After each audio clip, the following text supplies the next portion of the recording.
All right, so we're looking at a X44 here. This is a little bit different size and configuration that you requested, but this is most representative of that application. So you've got a couple options here. You've got a power head, which is what we're looking at. This does have the two tool positions and then the one heavy duty position. You could also go with a flexi head. A flexi head just doesn't have the power position. So it would just be 3 normal tool positions on a flexi head. Those are a little bit cheaper, but again, you don't get that power head position. Power head position allows you to run several different types of crease wheels. You can also put V-notching tools in there. A couple different things that you can do with that position, but the big thing is it is a heavy duty position. So the heavy duty position is going to allow you to put 50 kilograms of downforce onto triple wall.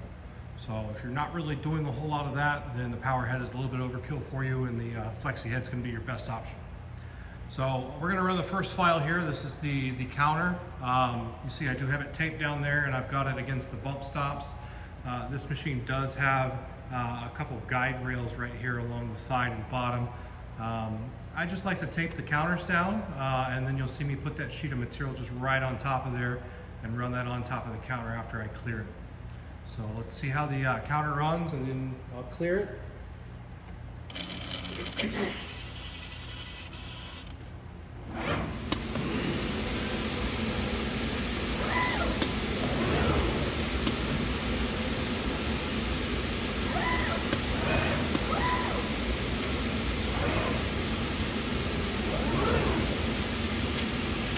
These are the alignment marks around the outside that you guys have marked as plot. I'm just cutting them with a knife. Now we're actually cutting the counter itself.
All right, so we can see the machine has gone back and parked at the park position.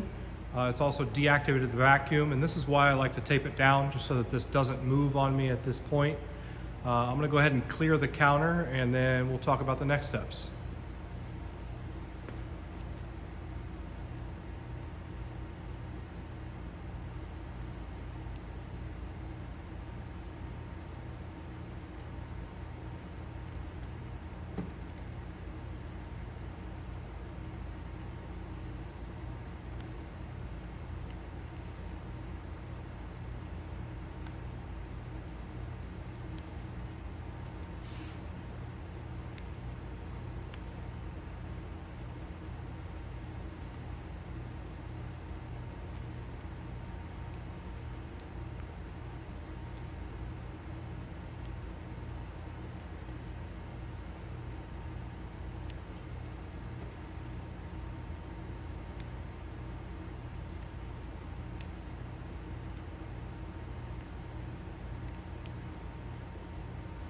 All right, so I've cleared all the counter channels now with an X-Acto blade, so everything is now free and clear.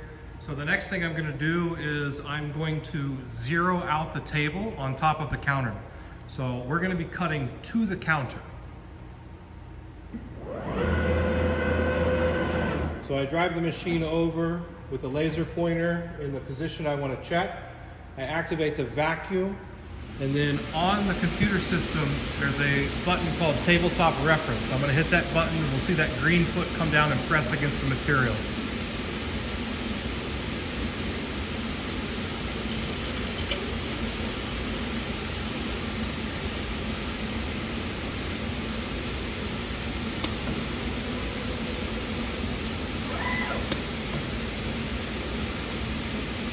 again, I'm setting the tabletop reference so that the blade goes to the top of this paper.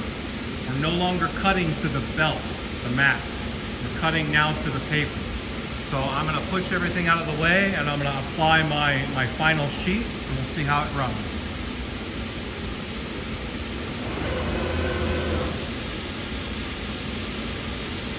So in this case, typically this material has two different sides. So I've got a glossy and a matte side. Normally what we see is folding carton is creased from the front side. So I'm gonna crease with the gloss side up.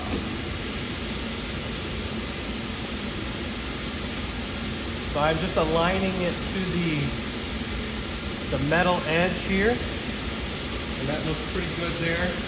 And then I'm gonna, again, cut to 0 on my calligraphy knife. So it should cut all the way through down to the top of the matrix. So not cutting through the matrix. We wanna maintain that matrix integrity, for multiple sheets in this production run. So we don't wanna cut all the way through that. And then on my crease pressure, I'm gonna run 110%. And we'll see what that gives us. I can also go to 120%.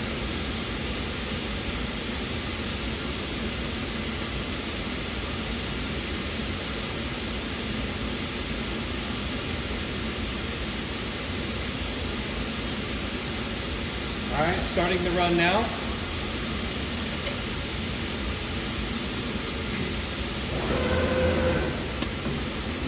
Now we're checking the top of the material, ensuring there's material under where we're cutting. Also measuring the gauge of the material so it knows how far, fresh.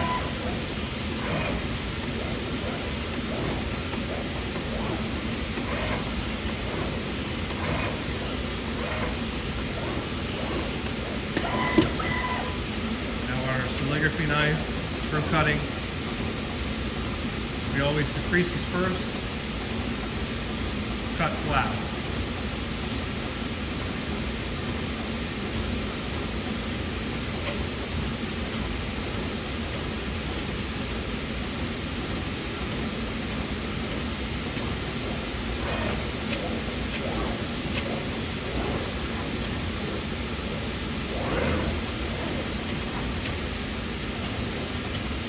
So if you'll notice, IPC always likes to work from center out. So it's going to do all the inside cuts before it does the perimeter cut. It's just built-in logic so that we ensure that the material is held down and secure. All right.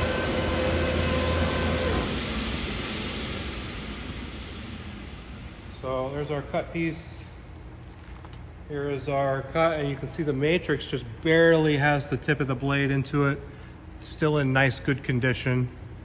And here's what the final product looks like.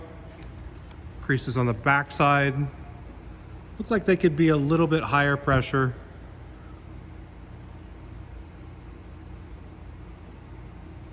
Yeah, I think I can go 120% with this material.